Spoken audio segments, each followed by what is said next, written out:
Please respect the candidates upstage.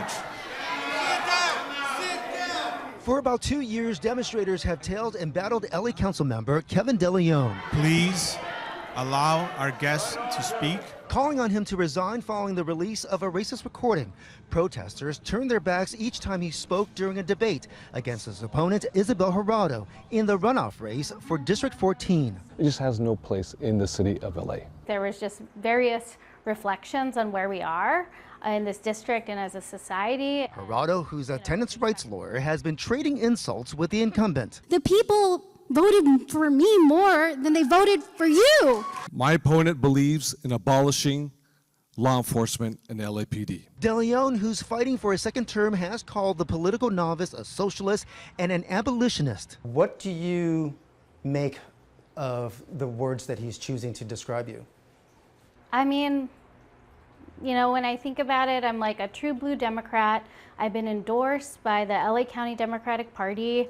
I've been endorsed by the Democratic Socialists of America, but also the Stonewall Democrats. The list also includes progressive city council members Hugo Soto Martinez and Eunice Hernandez, who both voted against increasing the LAPD budget. The LAPD has been funded more than it's ever been funded before, but people in the streets and in these neighborhoods do not feel safer. Instead, she calls for increasing city services and youth development programs. She says De León has no support among his colleagues. Are there any of your colleagues in council that back you and endorse you? I think there are going to be some folks that are coming on board very, very soon. This is one of 3 tiny home villages in District 14.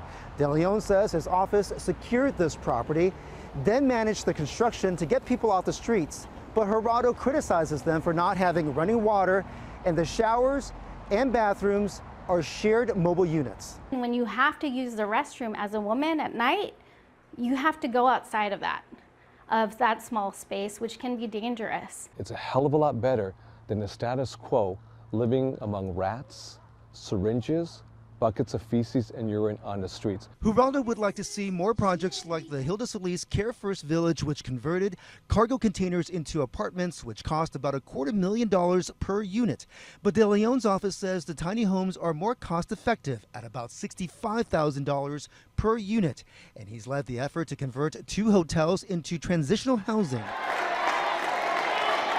According to the latest filings, De León has raised more than $376,000 for the general election, while Jurado more than $252,000. She also pulled in less during the primary, but still managed to get the most votes. Jeff Nguyen, KCAL News.